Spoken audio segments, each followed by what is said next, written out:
masuk soal Copras-Capres ya Pak? Boleh diminum kopinya dulu Pak Prabowo. Kita bicara Copras-Capres.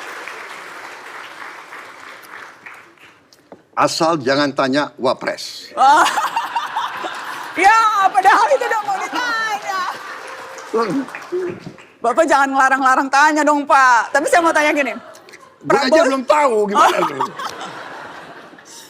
Bapak Prabowo 1 kali maju cawapres, 2 kali capres, dan sekarang bakal capres. Kenapa Anda masih mau jadi presiden Pak Prabowo? Saya kira begini ya. Karena tadi saya ceritakan ya dari kecil, saya dibesarkan sebagai pendekar, ksatria, pejuang, ingin berbakti kepada negara dan bangsa. Jadi sekarang saya merasa Tuhan sudah memberi kepada saya banyak kebaikan, kelebihan. Saya diberi kesempatan untuk memahami persoalan bangsa, persoalan negara. Jadi saya merasa terpanggil.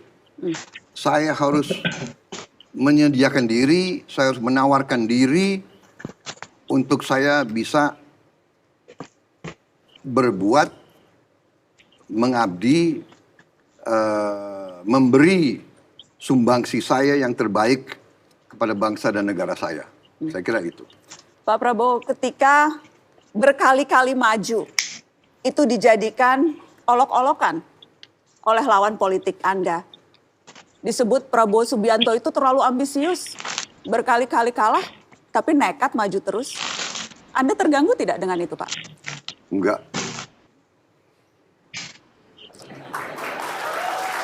Tidak terganggu. Apa ya?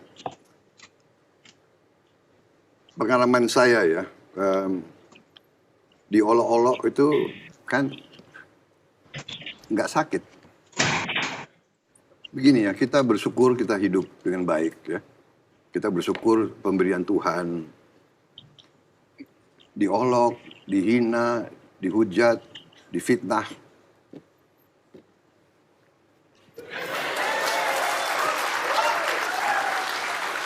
Ya. Saya benar-benar, saya itu bukan, kadang-kadang kita, ya istilahnya siapa sih yang suka diolok, siapa, tapi sudahlah, gitu, benar nggak? Ada hal-hal lebih penting di dunia ini, di hidup ini, ya. Rakyat kita banyak menderita lebih daripada sekedar saya disakiti, saya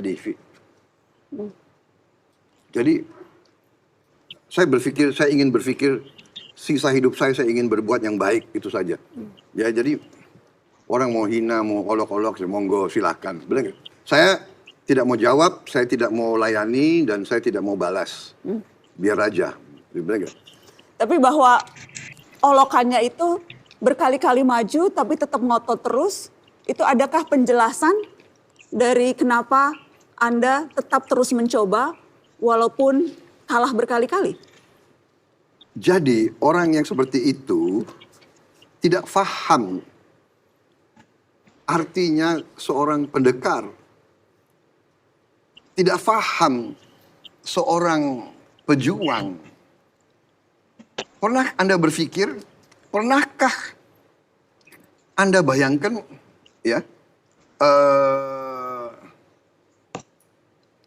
Jenderal Sudirman di rumah sakit paru-paru 1, waktu diserang oleh Belanda, diperintahkan oleh Presiden, kamu istirahat kalau kamu sakit.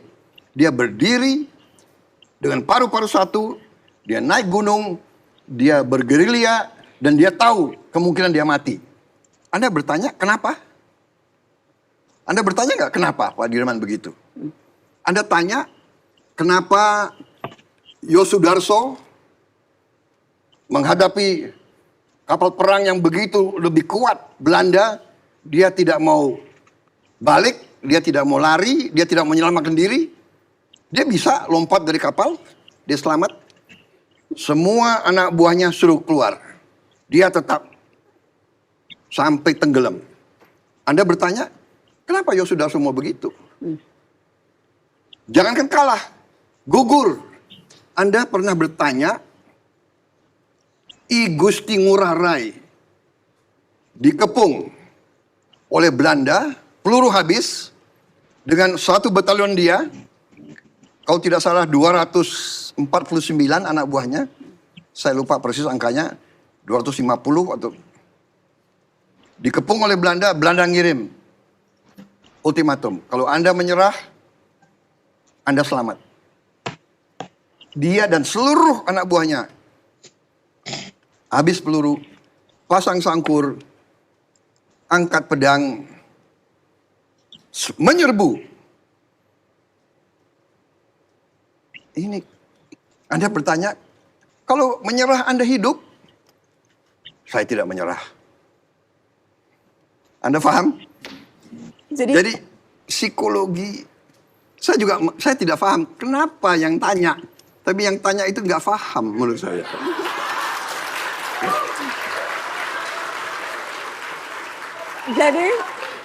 Jadi artinya Anda akan terus mencoba sampai berhasil, Pak. Sampai jadi presiden, akan terus mencoba. Saya selalu, selama saya punya kekuatan, saya selalu akan menyediakan diri. Saya akan mempersamakan diri kepada bangsa dan rakyat saya. Silakan. Kalau Anda perlu saya siap. Tapi kalau Anda tidak perlu saya, tidak ada masalah. Saya bisa melaksanakan tugas lain. Ya kan? Saya ingin bertanya ini juga Pak Prabowo. Walaupun Bapak sudah sempat menyampaikan, tapi rasanya kesempatan ini saya ingin tanyakan lagi. Yang jelas Bapak berhadapan dengan Pak Jokowi dalam 2 kali pilpres yang sangat sengit. Selisih suaranya juga cukup ketat. Dan ekses persaingan itu sampai ke akar rumput, Pak. Dan kita ingat ketika itu, Pak, tim Prabowo Subianto cukup lama tidak mengakui kemenangan Jokowi. Sampai akhirnya ditetapkan MK. Itu sempat memicu demonstrasi besar yang juga menewaskan banyak orang, Pak. Pasca pengumuman kemenangan Jokowi di 2019. Tapi ketika ditawari posisi menteri, Anda bergabung dengan kabinet. Mengapa, Bapak Prabowo? Jadi kalau Anda ikuti perkembangan itu, justru saya yang minta pendukung saya pulang. Hentikan demonstrasi. Ya. Jadi bukannya kita tidak mengakui, tapi kita mengikuti proses konstitusional. Kita berjuang sampai titik terakhir yang diizinkan oleh konstitusi kita, yaitu proses MK. Tapi begitu proses selesai, kita patuh. Ya, jadi itu masalahnya, dan pada saat ada tawaran rekonsiliasi, saya berpikir dan saya menilai insting saya bahwa rekonsiliasi itu jalan yang terbaik.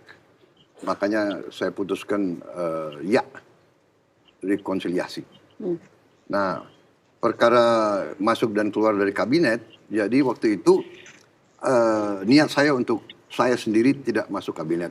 Saya akan memberi nama-nama untuk kabinet. Beberapa nama saya berikan, akhirnya diterima 2 nama. Ya. Dan dalam proses itu saya mengatakan saya tidak mau masuk, saya di luar saja. Tapi terus ada tawaran-tawaran dan akhirnya berhasil saya diyakinkan untuk masuk. Dan waktu saya masuk, tadinya saya terus terang saja saya mintanya jadi ketua Dewan Pertimbangan Presiden. Tadinya kan saya berpikir, ya kan, saya kan istilahnya rivalnya Pak Jokowi, ya kan. Kalau saya one team press, ya kan, intinya juga mungkin bisa lebih longgar aktivitas dan sebagainya. terus menerus, tapi akhirnya saya